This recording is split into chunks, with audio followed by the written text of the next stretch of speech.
പരിശുദ്ധ മാതാവ് ലോകത്താദ്യമായി ഇടയബാലന്മാരുടെ മുമ്പിൽ AD 1-ാം നൂറ്റാണ്ടിൽ പ്രത്യക്ഷപ്പെട്ട് അവർക്ക് കഴിക്കാൻ കല്ല് അപ്പമാക്കി മാറ്റുകയും വരണ്ടുണങ്ങിയ ഭൂമിയിൽ അത്ഭുത നീരുറവ സൃഷ്ടിക്കുകയും ചെയ്ത പുണ്യഭൂമിയിൽ മാതാവ് തന്നെ സ്ഥാനനിർണയം നടത്തിയ സ്ഥലത്താണ് കുറവിലങ്ങാട് പള്ളി നിർമ്മിച്ചിരിക്കുന്നത്.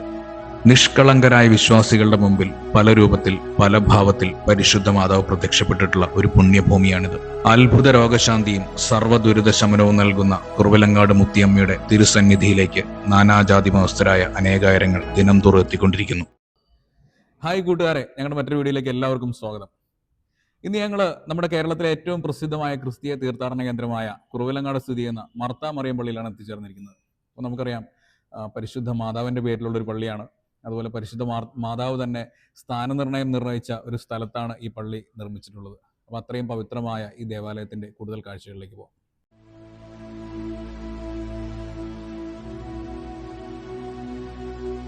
AD 1-ാം നൂറ്റാണ്ടിന്റെ അവസാനം പരിശുദ്ധ മാതാവ് ഇവിടെ ഇടയബാലന്മാരുടെ മുമ്പിൽ പ്രത്യക്ഷപ്പെട്ടിരുന്നു. AD 105-ലാണ് ഇവിടെ ആദ്യ പള്ളി നിർമ്മിച്ചത്. അത് മുളയുപയോഗിച്ച് ഹൈന്ദവ ക്ഷേത്രങ്ങളുടെ മാതൃകയിലാണ് നിർമ്മിച്ചിരുന്നത്.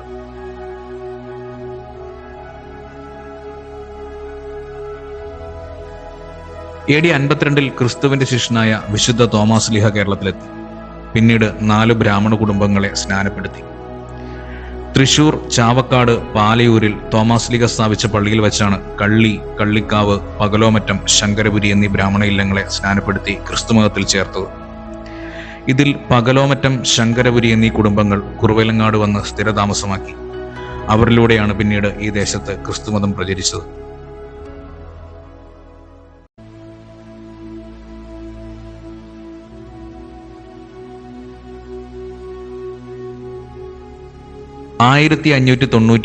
ജൂൺ 20 മുതൽ 26 വരെ നടന്ന ഉദയംപേരൂർ സുന്നഹദോസിന്റെ അധ്യക്ഷനായിരുന്ന മെനസിസ് മെത്രാപ്പോലിത്ത കുറവിലങ്ങാട് സന്ദർശിക്കുകയും കല്ലും കുമ്മായവും ഉപയോഗിച്ച് പുതിയ പള്ളി പണിയാൻ തറക്കല്ലിടുകയും ചെയ്തു. അതിനെ തുടർന്നാണ് മുള കൊണ്ടുള്ള പള്ളി പൊളിച്ചുമാറ്റി കല്ലും കുമ്മായവും ഉപയോഗിച്ച് പുതിയ പള്ളി നിർമ്മിച്ചത്. പറമ്പിൽ ചാണ്ടി കത്തനാർ വികാരിയായിരുന്ന കാലത്താണ് ഇപ്പോഴുള്ള ദേവാലയത്തിന്റെ മുമ്പുള്ള ദേവാലയം നിർമ്മിച്ചത്. 2016 നവംബർ 20-ന് ആഗോള സഭയുടെ കരുണയുടെ വർഷാചരണത്തിന്റെ സമാപനത്തോടനുബന്ധിച്ച് പള്ളിയുടെ മുഖവാരത്തിൽ മനോഹരങ്ങളായ 9 സ്ഫടിക ചിത്രങ്ങൾ പാലാ രൂപത അധ്യക്ഷൻ മാർ ജോസഫ് കല്ലറങ്ങാട് അനാച്ഛാദനം ചെയ്തു. 2017-18 കാലത്താണ് ഈ ദേവാലയം ഇന്ന് കാണുന്ന രൂപത്തിലേക്ക് മാറ്റിയത്. ഈ കാലഘട്ടത്തിൽ തന്നെയാണ് കുറവിലങ്ങാട് മുത്തിയമ്മ ഇടയബാലർക്ക് മുന്നിൽ പ്രത്യക്ഷപ്പെട്ട് അവർക്ക് അത്ഭുത നീരുറവ കാണിച്ചു കൊടുക്കുന്നതിന്റെ ദൃശ്യവൽക്കരണവും നടത്തിയത്. അത്ഭുത രോഗശാന്തിയും അനുഗ്രഹവും ചൊരിയുന്ന മാതാവിനെ കണ്ട് പ്രാർത്ഥിക്കുവാനും അനുഗ്രഹം വാങ്ങാനുമായി തീർത്ഥാടക പ്രവാഹം അനുദിനം വർദ്ധിച്ചു വന്നു. കുറവിലങ്ങാടിന്റെ കീർത്തി ഇന്ത്യയൊട്ടുക്കും വ്യാപിച്ചു. ഇതിനെ തുടർന്ന് 2018 ജനുവരി 21 ഞായറാഴ്ച സഭാതലവനായ അഭിവന്ദ്യ കർദിനാൾ മാർ ജോർജ് ആലഞ്ചേരി പിതാവ് കുറവിലങ്ങാട് പള്ളിയെ major archiepiscopal Marth Mariam archdeacon ദേവാലയമായി പ്രഖ്യാപിച്ചു. സഭ ഒരു ദേവാലയത്തിന് നൽകുന്ന ഏറ്റവും ഉന്നതമായ പദവിയാണിത്. പോർച്ചുഗീസ് ബറോക്ക് കലാവൈഭവം വിളിച്ചോതുന്നതാണ് വലിയ പള്ളിയുടെ മദ്ബഹ. ഇവിടെ 6 വലിയ തിരുസ്വരൂപങ്ങൾ പ്രതിഷ്ഠിച്ചിരിക്കുന്നു. അൾത്താരയിലെ ഏറ്റവും വലിയ ആകർഷണം തടിയിൽ കൊത്തിയെടുത്ത പുഷ്പങ്ങളാണ്. കേരള സഭയുടെ പ്രഥമ തദ്ദേശീയ മെത്രാൻ പറമ്പിൽ ചാണ്ടി മെത്രാൻ, പനങ്കുഴക്കൽ വല്യച്ചൻ, നിധിയിരിക്കൽ മാണി കത്തനാർ എന്നിവരുടെ ഖബറിടങ്ങൾ അൾത്താരയിൽ സ്ഥിതി ചെയ്യുന്നു.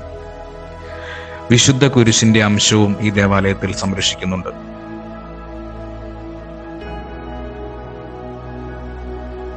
കുറവിലങ്ങാട് പള്ളിയിലെ പ്രധാന ആഘോഷമാണ് മർത്താ മറിയത്തിന്റെ തിരുനാൾ. തിരുനാൾ ദിവസം നടത്തുന്ന കപ്പൽ പ്രദക്ഷിണം ഇവിടെ നടത്തുന്ന വ്യത്യസ്തമായ ഒരു ആചാരമാണ്. ഇതിന്റെ ഭാഗമായി 40 അടി ഉയരമുള്ള മരക്കപ്പൽ പ്രദക്ഷിണത്തിൽ ഓടിച്ചുകൊണ്ടുപോകുന്നു.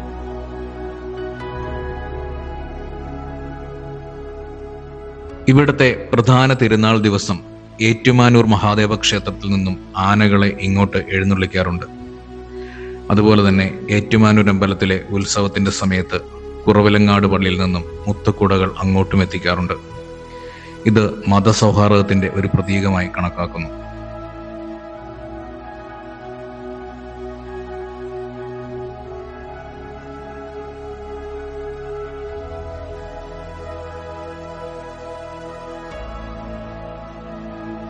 പരിശുദ്ധ മാതാവ് ലോകത്താദ്യമായി പ്രത്യക്ഷപ്പെട്ടത് കുറവിലങ്ങാടാണ്. AD 1-ാം നൂറ്റാണ്ടിന്റെ അവസാനത്തിൽ തദ്ദേശീയരായ കുറെ ബാലകർ ആടുമേയ്ക്കാനായി ഇവിടെ എത്തി. ക്ഷീണിച്ചവശരായ അവർക്ക് വഴിതെറ്റിപ്പോവുകയും ചെയ്തു.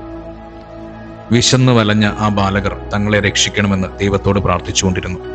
പെട്ടെന്ന് അവരുടെ മുമ്പിലേക്ക് മാതാവ് പ്രത്യക്ഷപ്പെടുകയും അവർക്ക് കഴിക്കുവാനായി കല്ലുകൾ അപ്പമാക്കി മാറ്റുകയും ഒരു അത്ഭുത നീരുറവ സൃഷ്ടിക്കുകയും ചെയ്തു.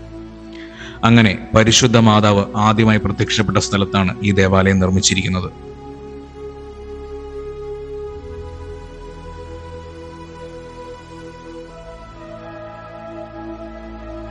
പരിശുദ്ധ മാതാവിന്റെ ദിവ്യദർശനം കൊണ്ട് ഈ ദേവാലയം വീണ്ടും അനുഗ്രഹീതമായി. 16-ാം നൂറ്റാണ്ടിൽ വിശ്വാസികൾ ഭീമാകാരമായ ഒരു കരിങ്കൽ കുരിശ് പള്ളിയിൽ സ്ഥാപിക്കാൻ കൊണ്ടുവന്നു. കുരിശ് ഉയർത്തുവാനുള്ള ശ്രമം തുടർച്ചയായി പരാജയപ്പെട്ടുകൊണ്ടിരുന്നു. അതോടെ വിശ്വാസികൾ നിരാശരായി. തളർന്നിരുന്ന ആ വിശ്വാസികളുടെ അടുത്തേക്ക് ഒരു സ്ത്രീ എത്തിച്ചേർന്നു. അവരുടെ ഒരു കയ്യിൽ ഒരു കുട്ടിയുണ്ടായിരുന്നു. ഞാൻ നിങ്ങളെ കുരിശുയർത്താൻ സഹായിക്കാം എന്ന് ആ സ്ത്രീ വിശ്വാസികളോടായി പറഞ്ഞു. ആദ്യം ആരും അവരുടെ വാക്കുകൾ ചെവിക്കൊണ്ടില്ല. എന്നാൽ കുറച്ചുപേർ ഒന്ന് ശ്രമിച്ചു നോക്കാൻ തീരുമാനിച്ചു. ആ സ്ത്രീ വലത് കൈകൊണ്ട് കുരിശുയർത്താൻ സഹായിക്കുകയും ആ ഭീമാകാരമായ കുരിശ് എളുപ്പത്തിൽ ഉയർന്നു പൊങ്ങുകയും ചെയ്തു. ഇത് മുത്തിയമ്മയുടെ രണ്ടാമത്തെ ദർശനമായി വിശ്വാസികൾ കരുതിപ്പോരുന്നു.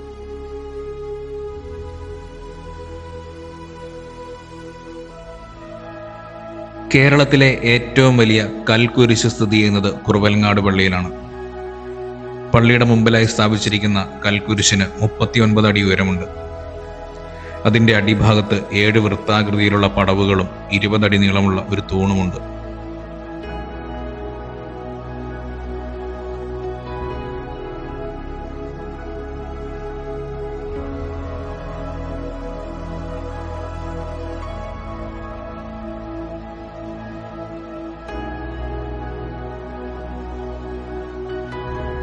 ഏഷ്യയിലെ ഏറ്റവും വലിയ പള്ളിമണികൾ ഉള്ളത് കുറവലങ്ങാട് പള്ളിയിലാണ്.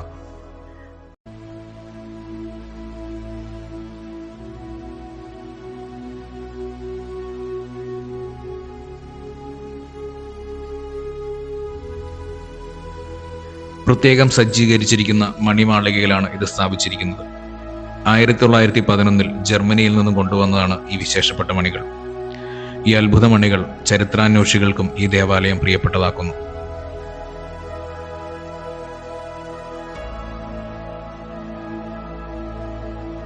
എന്ത് പ്രതിസന്ധി ഉണ്ടായാലും സത്യസന്ധമായി വിശ്വാസത്തോടു കൂടി പ്രാർത്ഥിച്ചാൽ മുത്തിയമ്മ അത് നടത്തിത്തരും എന്നാണ് വിശ്വാസം.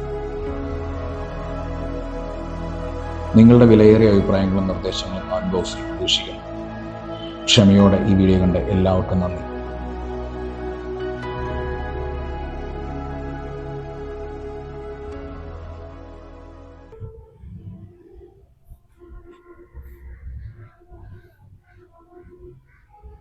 വിശുദ്ധ മാതാവ് ഇവിടെ ആടുമേയ്ക്കാൻ വന്ന കുട്ടികൾക്ക് നീരുറവ കാണിച്ചു കൊടുത്ത സ്ഥലമാണിത്. ഈ അത്ഭുത നീരുറവയിൽ നിന്നും കുറച്ച് വെള്ളം കുടിച്ച് ഞങ്ങൾ മടങ്ങുകയാണ്. കുറവിലങ്ങാട് പള്ളിയുടെ കാഴ്ചകൾ എല്ലാവർക്കും ഇഷ്ടമായെന്ന് കരുതുന്നു. വീഡിയോ ഇഷ്ടമായെങ്കിൽ ലൈക്ക് ചെയ്യുക, ഷെയർ ചെയ്യുക, നിങ്ങളുടെ അഭിപ്രായങ്ങൾ അറിയിക്കുക. വീഡിയോയുടെ എല്ലാവർക്കും നന്ദി. മറ്റൊരു വീഡിയോയുമായി വീണ്ടും കാണാം.